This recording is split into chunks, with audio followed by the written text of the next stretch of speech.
This is the Work Smart Hypnosis Podcast, session number 311. Chris Lemig on True Nature Hypnotherapy. Welcome to the Work Smart Hypnosis Podcast with Jason Linett, your professional resource for hypnosis training and outstanding business success. Here's your host, Jason Linett. It's a bit of an interesting story, oftentimes, how we end up meeting other people in this profession, how we notice what other people are up to, or even there's often a bit of a story as to how specific people end up on this podcast. And it's that I started noticing this guy who was not too far from where I live at the moment down in Virginia, or really up in Virginia as we're about to move down to Florida.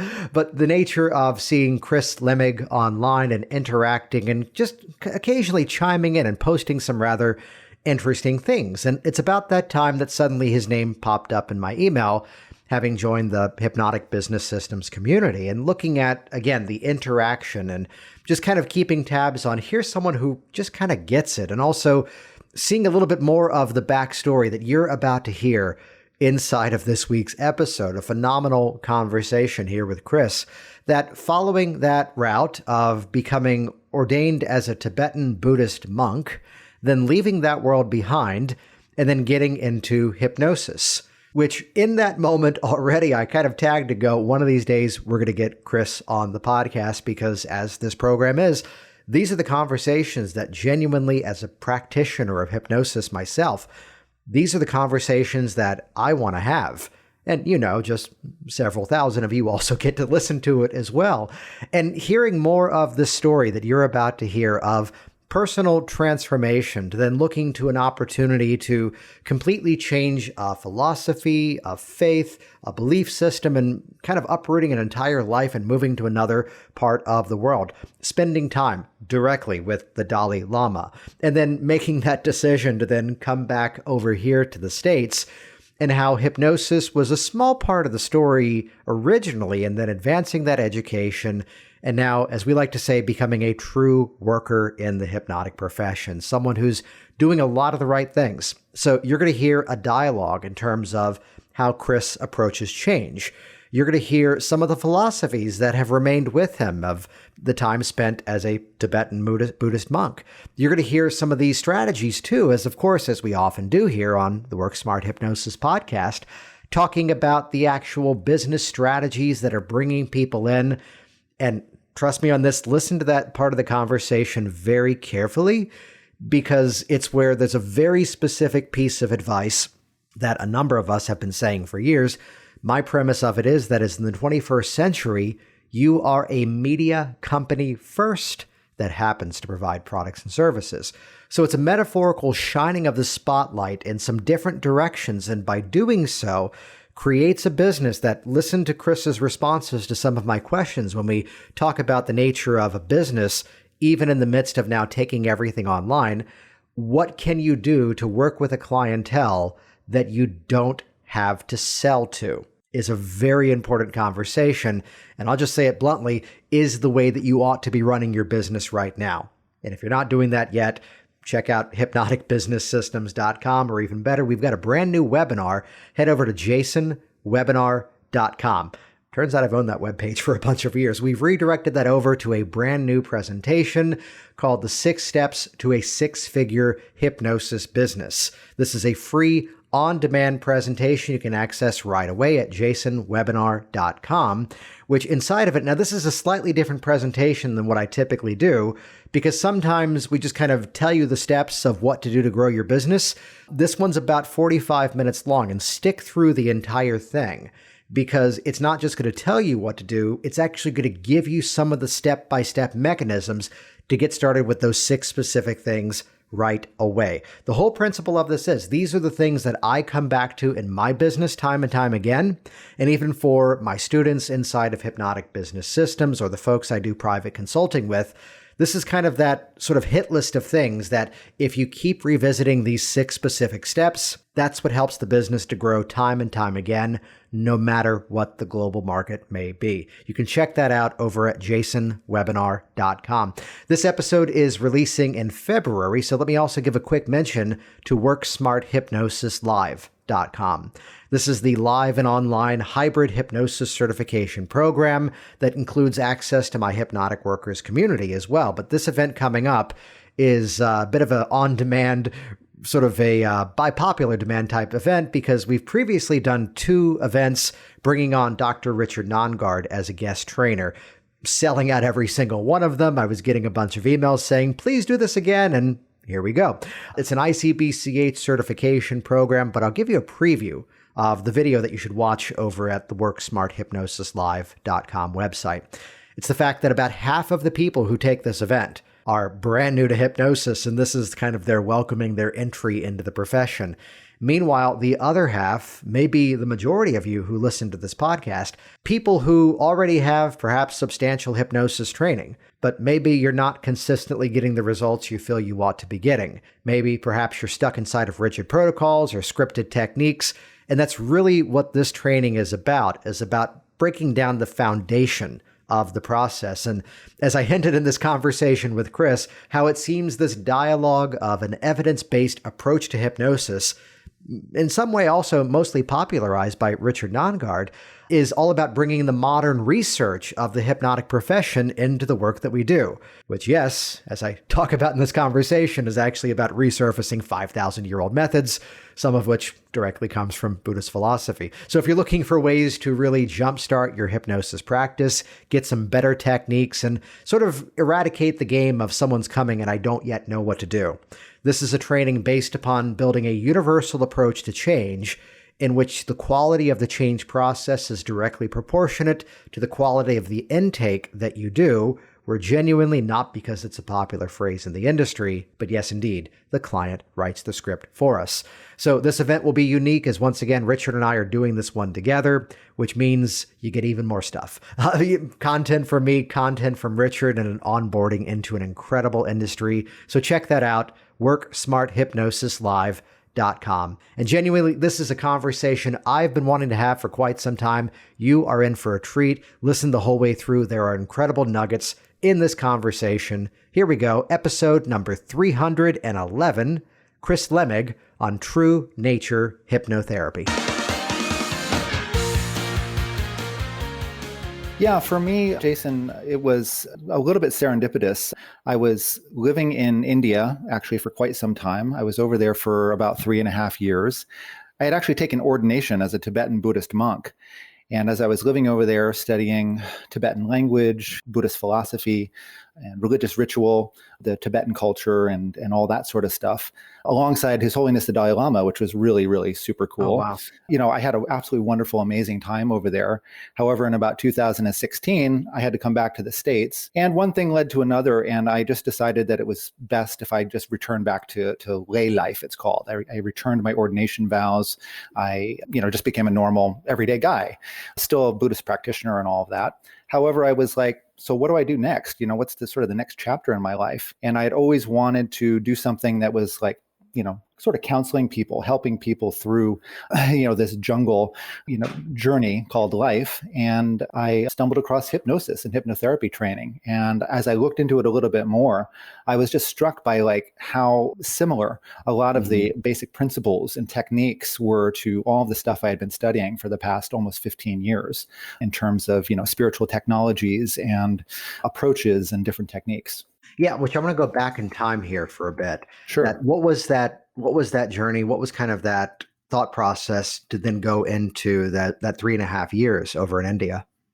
Well, it was, just kind of one thing led to another. Back in about 2007, 2008, I had started to get into Tibetan Buddhism, and a little bit of full disclosure here. I was just coming out of a period of, I was just entering a path of sobriety and recovery at the time. Mm-hmm. And the moment I got super, excited and open to all these new different possibilities that life had to offer.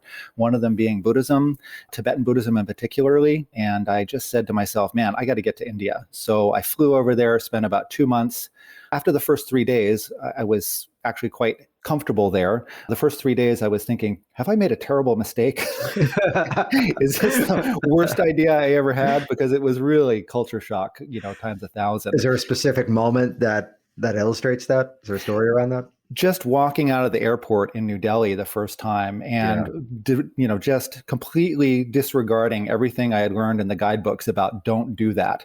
Don't walk out of the airport until you've secured a taxi because you will get robbed.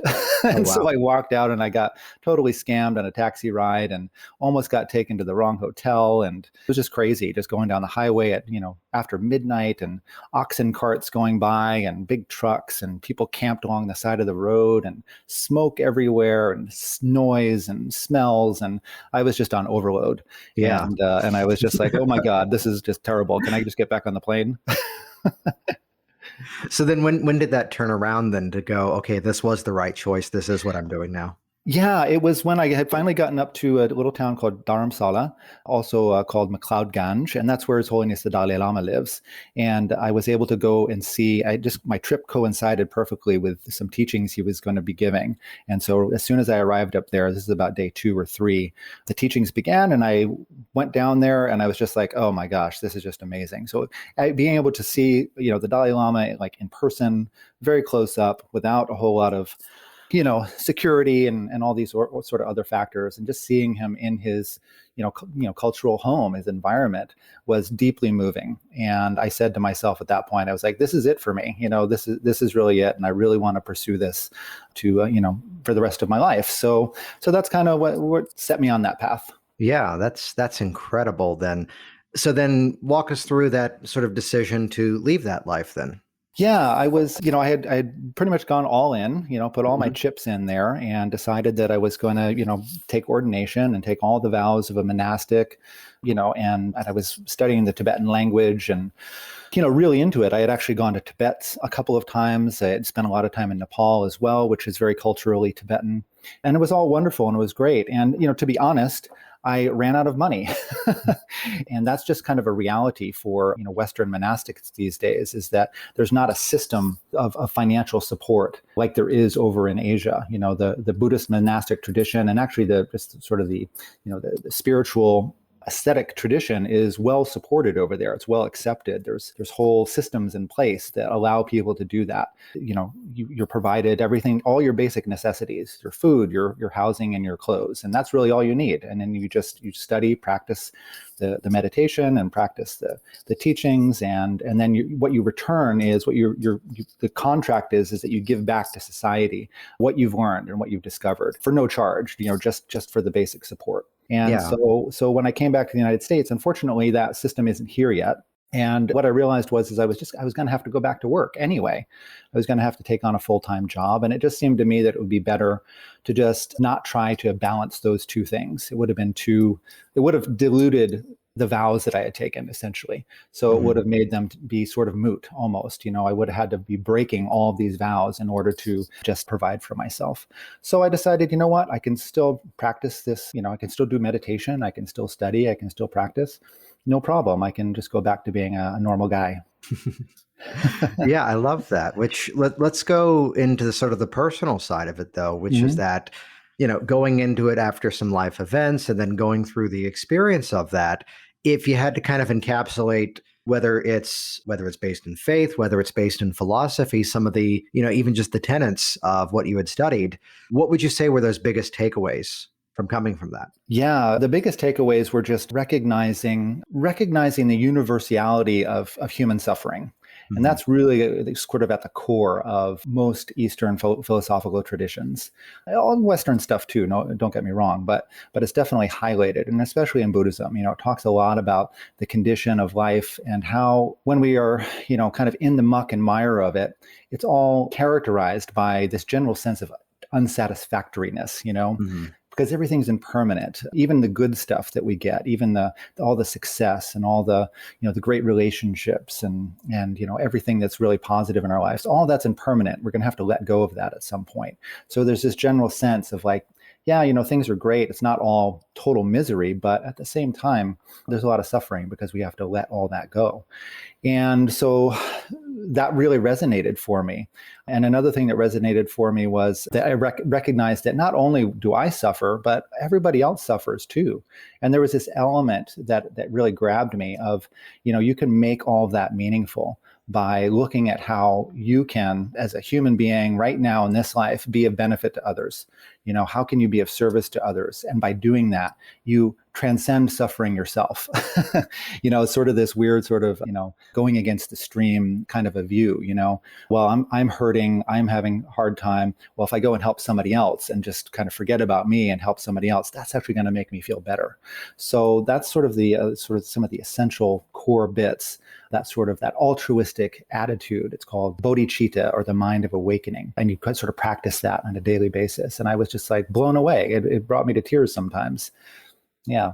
I love that. And you brought up something a few moments ago that is really right there, the definition as to why I love teaching, which is that moment where someone goes, oh, I'm already kind of doing this. Now I get to do it on purpose.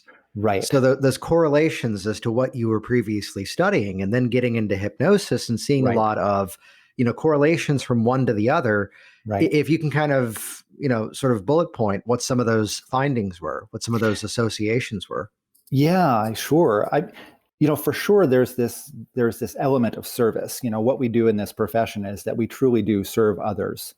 And there's also that element of, by serving others, by uplifting others, we also uplift ourselves. Mm-hmm. And so this is a wonderful corollary concept, And I think that we really do help people in this profession. And I've only been doing this for a little while, but I've already seen just the effects that this modality has in people's lives and how transformative it can be. So there's that deep satisfaction that comes out of that. And I tell you what, after I finish a session with somebody, especially a session where we've had good rapport and there's been, I can just see that there's been change, there's been, insight. I feel amazing afterwards, I just feel so good. And it doesn't matter about, financial gain or anything like that. That's not really the main point at that point. It's like, man, I just feel so uplifted myself. So there's that aspect to it, that helping other people, working together to create these positive changes. But then in terms of technique, there's all kinds of these, things where there's a lot of similarities. We use a lot of visualization in hypnosis, and in the Eastern spiritual traditions, the spiritual technologies, sometimes they're called, it's all about visualizing. And it's all about visualizing in such a way that you're also reframing sort of your perception of reality. So you're looking at ordinary objects, ordinary phenomena, and you're just saying, actually, no, I'm going to use my imagination and imagine all of this as being all awakened, all enlightened mind, enlightened energy, enlightened beings all around me. And in so doing, you uplift yourself and move closer to a more of a enlightened view of how things actually are. And there's also just sort of this aspect of just letting go of erroneous beliefs, things that are just not so true, unexamined beliefs that we hold on to about how things are. And we stick our thumb on everything. We say, this is how it is. And it shall never change. And what we do both in hypnosis and in these spiritual practices is we say, no, let's look at this a little bit closer and let's see how things really are. You know what? Actually, things aren't as solid and real as I think they are. These things that I've always believed about myself, maybe they're not true. Maybe there's other possibilities out there. So there's these sort of direct connections that I just found to be so fascinating. And it was, like I say, it was a kind of this perfect, way to move into this new chapter and slip on this, this new set of clothing, this new hat, Which the fascinating thing is, just to give a time frame, when we talk about Buddhism, when we talk about the philosophy, the tenets of that, how far back time-wise does that go? We're talking, at least 2,600 years. Yeah. And also, when we look at that, we have to understand too that the Buddha came out of, the historical Buddha came out of a spiritual society that was at least 5,000 years old. And those so he was steeped in that already, and he just had a slightly different view on all of that stuff that had already gone before him. So it's incredibly ancient, and that's the amazing thing when we look at hypnosis. It's actually an ancient set of principles. So, what's amazing about that is this modern trend of evidence-based hypnosis. Right. And when you look at what they're actually studying, it's information like this, which goes back 2,500 plus years, right, and even further beyond that. So I was curious to ask this. When you're working with someone, are you directly at times giving reference and credit and talking about the origins of these things? Are they coming from just, in terms of the personal change, putting it in their context? How much of this are you actually bringing in to the experience? Only that much which is appropriate, and Yeah, only that much which the client is open to. nice. And I work with people from the beginning, and I kind of test the waters there, and I'll ask questions, on a scale of 1 to 10, how spiritual do you consider yourself to be? Mhm. So I have a kind of a joke that I don't have it on my website. I'm going to try to put it in there someday, but I offer 3 tiers of service. I offer no woo woo, semi woo woo, and full on woo woo. So it just sort of, it depends on the person, Although if, to be fair, let's go here. There are some levels that are even beyond woo woo. right, But exactly. I'd Go, say yeah. that, you look at some of these philosophies that are inside of it, and one of the themes that I've always really, really, had a lot of benefit from and helped me to break through some things of my own was the one that, yes, it's got a click-worthy title, the book that was called The Subtle Art of Not Giving a Fuck, which, Right. for what it's worth, hit a record by getting #1 on New York Times bestseller without like mainstream media, because you Okay. can't go on the NBC Today show or Right. NPR with a book Right. with that name. So he did that Right. all by which even the author of it, Mark Manson, talked about. This is repurposed Buddhist philosophy. The main sort of gist of that book was that when people become successful, they think their problems are going to go away. And the paraphrase is that no, your problems become more interesting. Oh, okay. Yeah, I like that. I like that. And So, they so also become manageable. They also yeah, become extremely manageable. And it's sort of like, it becomes, instead of the oh no, it becomes oh boy. I get wow, instead of like this is such a drag, it's like no, I get to learn something from this, or I get to work through this, and yeah, and just learn something new. well, I think it's where these themes, in terms of, the idea that not necessarily are we getting rid of that feeling or changing that belief system when we, even when we look at the models of, if it were something like hypnotic age regression, Right. the formula that needs to be, amplified inside of that model is that experience plus emotion equals perception. And it's the Right. perception that's being worked on. It's not the event. The spotlight needs to be metaphorically shined Right. somewhere else. So I was curious to ask, is there a specific story of working with a client that kind of illustrates the background that you have, really informing the specific suggestions, techniques, and the approach with them? Yeah, sometimes it's just kind of serendipitous, and sometimes it just things kind of flow. There was one client I was working with that we were doing some regression work, and this person did not have any sort of preconceptions about, past life experiences or anything like that, and kind of went there and started to have this experience of something that wasn't a memory from this life, and just in a different setting, a different context. And, we just kind of went with that. And afterwards they were like, well, that was kind of interesting. I'm not really into, reincarnation. And I was like, well, you don't have to be.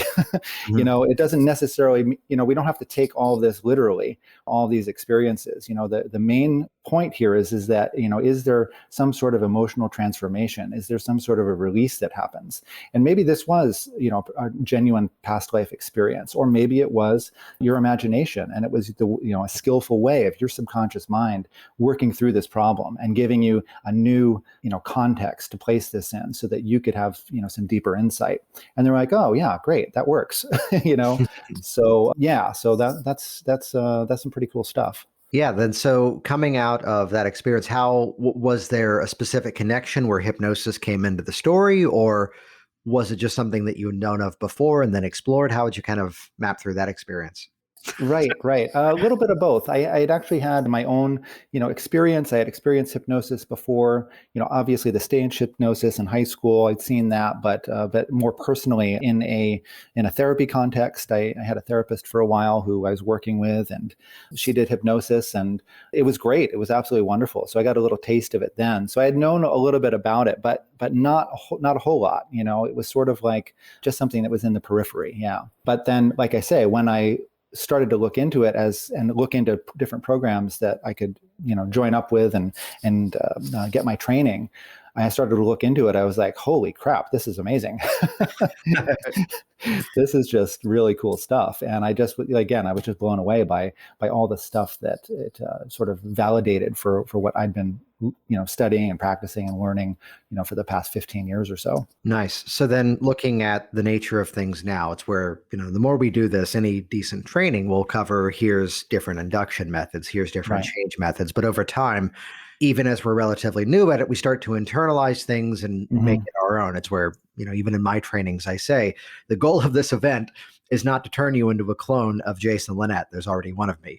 It's Right. instead for you to understand, as I say it at times, the insane level of attention to detail that I put to what I do.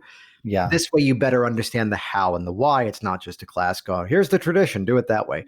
Yeah. But even early on, we start to make the process our own. So someone is now going to work with you. Can you kind of walk us through what that user experience then becomes? Yeah, sure. And I'm going to talk about the ways that I invite people to engage in this experience. And we can either go in this direction, or I can also, like I said, we can tone down some of the aspects of it and maybe just do some more quote unquote traditional hypnosis work, if it's just with maybe not just, but if it's with something like maybe stop smoking. We don't necessarily have to bring in the transpersonal sort of spiritual elements unless you want to.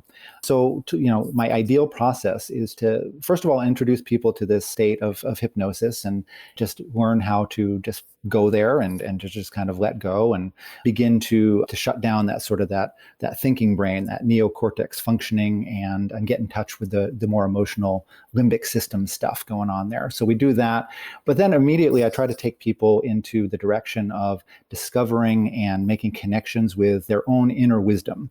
They're that part of themselves that has been with them since the beginning, since their birth, and has seen every single experience, has witnessed every single victory and tragedy and loss and gain and happiness and joy. And I put them in touch with that.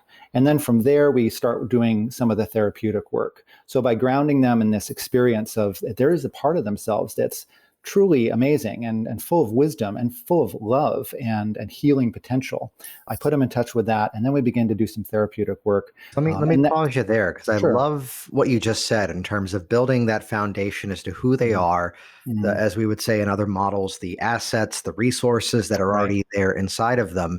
Right. And to bring in some history to this, Dr. John Hartland with the ego strengthening process, I think I forget exactly which number, one of the very first episodes of this entire podcast series talked about the ego strengthening process, where, as he put it, let's build up the individual before, quote, he was a doctor, before going after direct symptom removal. Right. But building Right. up of the individual, which you're doing in a very holistic way. That's great. Yeah, absolutely. And again, there's a connection right there too with the spiritual technologies of Asia, because what those are aimed at doing is basically dissolving the ego, dissolving this sense that, I'm permanent, I exist exactly how I am, and I always have been and always will, breaking that down and recognizing that you're actually much vaster than that, connected to just everything around you. But before you do that, you actually ironically have to have a strong ego. You have to have this sense of confidence and this sense of like, I can do this, and this sense of self-respect, so that you take care of yourself along the journey, because sometimes it's a challenging journey. So the same principle sort of applies to this process that I walk people through. I want them to have an experience, and we do it from the very beginning, where my induction has people getting in touch with the fact that, man, just the fact that you're breathing, isn't that such an amazing miracle? Think about that for a little bit. Think about that oxygen going into your body. Every cell of your body knows exactly what to do with those oxygen molecules without you ever having to think about it. Isn't that a miracle? Isn't that amazing? That's you. That's who you really are. And then we go from there, So so it's I love that. I love that that ego strengthening is very important, very important. Which, the way you just described that, we can think of it as a technique, we can think of it as a theme, and we can kind of satisfy both sides of that by, again, better customizing to the person. So then when you're actually then getting to the process of, let's call it, affecting the change, what are some of those go-to methods? What are some of those go-to approaches for you? The ones that I tend to go to a lot are pure motivation parts work. So, just because a lot of times, there's these objections to change that come up, or there's the, sort of the quote unquote, the problem state itself is maybe so has become such a solid, real thing that what I like to do is, after grounding them in those resources, that place of, recognizing their own inner wisdom and strength and healing power, to actually have them have a discussion, have a little bit of a dialogue with this part of themselves that's causing the problem, that governs that so-called problem area. And through that process of inquiry and conversation and dialogue with that part, inevitably people will get to the realization that's like, oh, this part of myself really just wants me to be happy. This part of myself just really wants me to be whole and okay and in harmony and loved and safe, and all these wonderful positive things.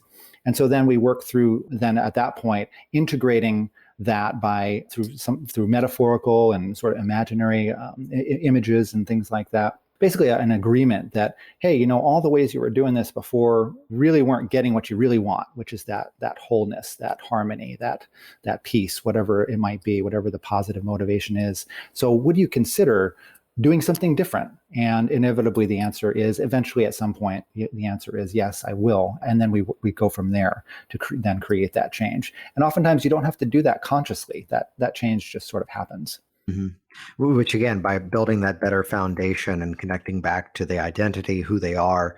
And I love that you said connecting with that motivation first. Right. Yeah. So would you paraphrase that as being more of an outcome based as opposed to problem centered?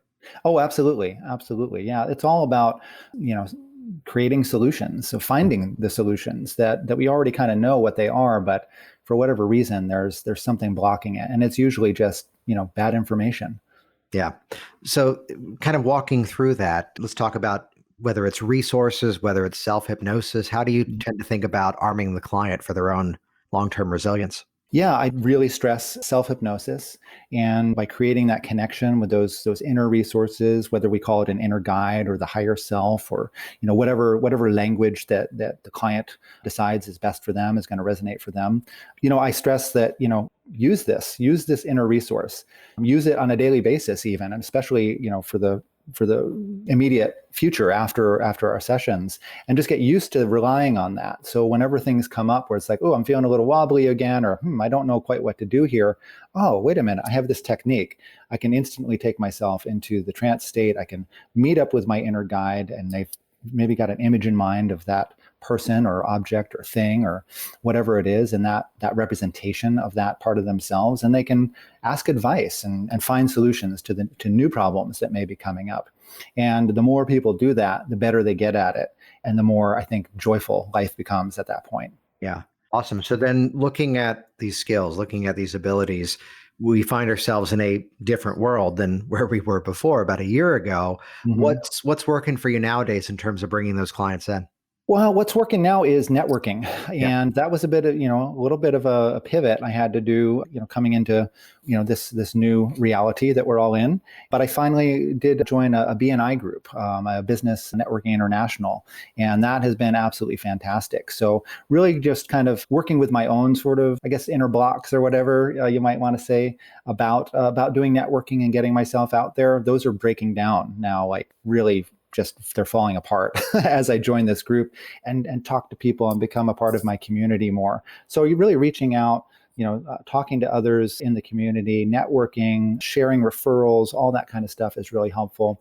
And getting out there with writing. I do a lot of writing online, and I, submit a lot of articles at different places and getting my name out there. It's all about that, getting that visibility going. Yeah, but let's talk about that, because there was a piece recently that was an interview, something that was published. Was it medium.com? Yeah, it was through Authority Magazine, which is a subdivision of Huffington Post. Yeah, so that was wonderful. They reached out to me through the people who I write for a lot, they're called Choosing Therapy, which is an online mental health resource. And so I do a lot of articles for them, and they reached out to me through them and wanted to do an in-depth interview with me about kind of where I came from and how I got into hypnosis and a lot of the things that we talked about here today. So yeah, so just, taking any opportunity to write something, to post something on somebody else's, blog or or website or whatever comes along, all that sort of stuff. Anytime that I have the opportunity to sort of get out there and just say, hey, I'm here and I have something to offer you, I do that. So Nice. and that's another thing too. Yeah, I take a lot of cues from you as far as like putting out value for others, not necessarily selling myself to others, but just saying like, hey, I have this knowledge, I have this perspective. Let me just give you some things that are actually going to make your life better right now, here and now. And maybe, those people are going to use that stuff and it's going to make a difference in their lives and they never get in touch with me. Or maybe 5 years from now, they're going to call me up and say like, hey, you know what? I want to hire you for your services. So in either case, I'm happy. Which I want to highlight that, which thank you for that reference there, that, this is what I've been saying for years now, that in the 21st century, you are a media company first that happens to provide products and services. Right. And as soon as you step, which yes, it's a reframe, it's a bit of a refocusing of how we talk about what we do.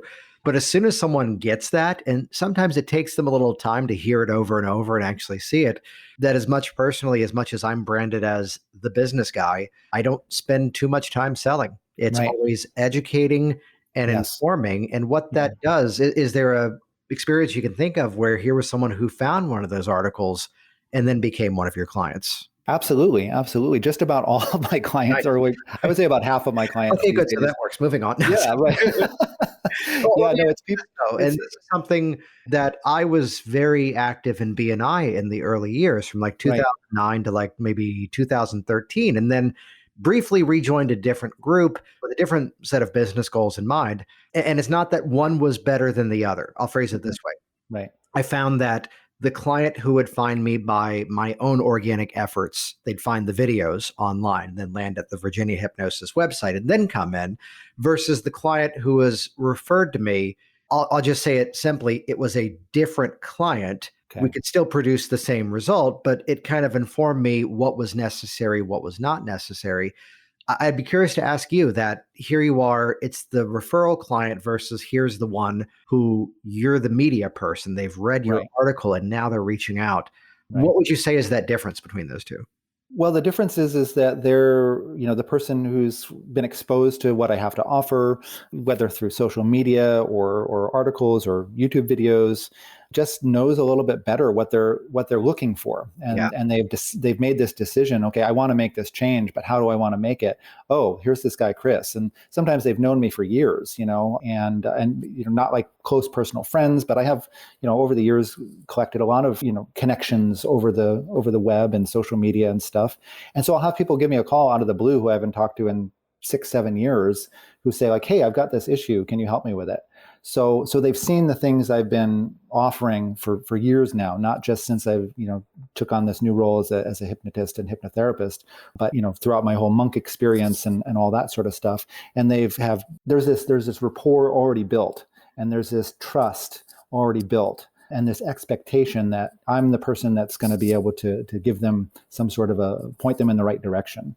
So that's the big difference. When I get referrals, that person isn't necessarily as, and you say it all the time, as educated as those other folks. Which again, just to clarify, doesn't necessarily mean one is better than the other, but it does inform us that, okay, I need to do a little bit more thorough of a pre-talk. In some ways, I have to, quote, sell the process a little bit better now.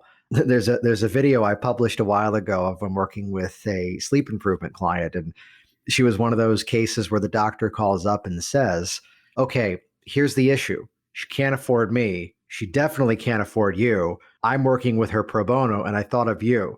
And before you say it, Jason, I've already told her you're going to put a camera on our go. Yep.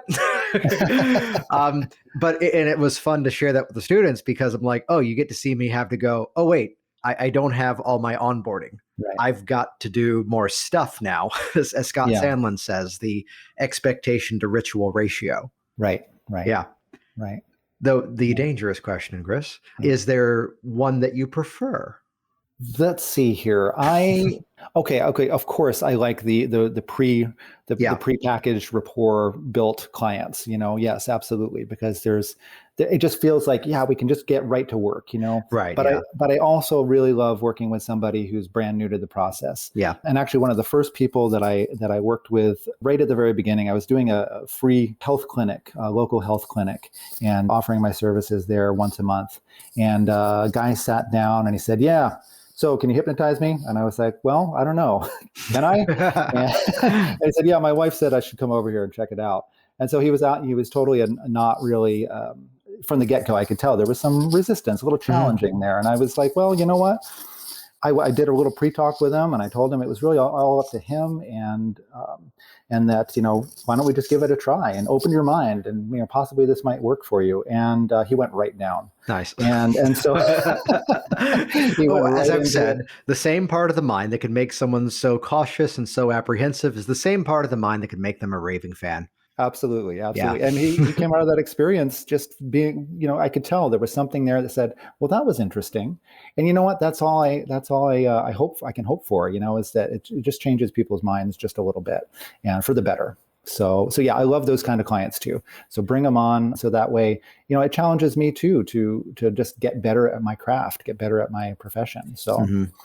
Well, it also helps to inform what information is necessary, the way that over time I've changed my pre-talk to go, let's talk about what is going to happen rather than what isn't going to happen, because it depends on where the client is coming from. It's where the unfortunate part is like, well, what's the definition of hypnosis? And I think it was Ron Esslinger I heard one time say, well, it depends on who's in front of you.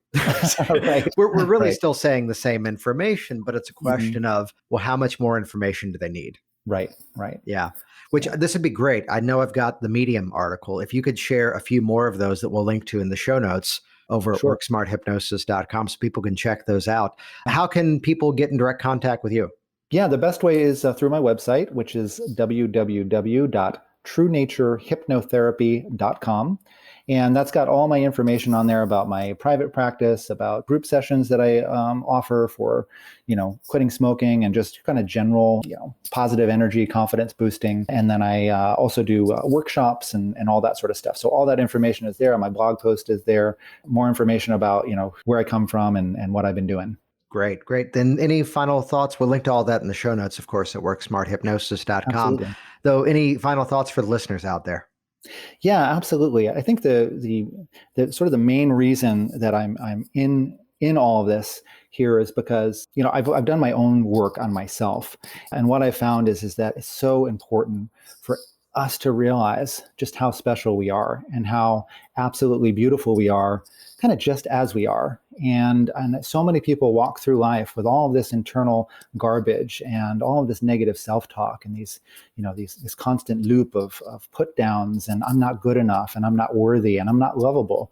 And it's just it's heartbreaking, and I know because I've gone through a period of my life like that. However, I know that it's not how it needs to be, and that's not how you have to be. There is hope, and you can change that, and you can recognize that your true nature is totally amazing, beautiful, worthy of love, and deserving of happiness. So that's really my message, and I'm sticking to that. Jason Linett here once again, and as always, thank you so much for interacting with this program, for also interacting with these amazing guests as well. Head over to the show notes at worksmarthypnosis.com for this episode. Throw up into your URL searcher, worksmarthypnosis.com/311. That'll redirect you over to the show notes of this one so you can check out some of the articles that Chris has written, which is driving a lot of his business.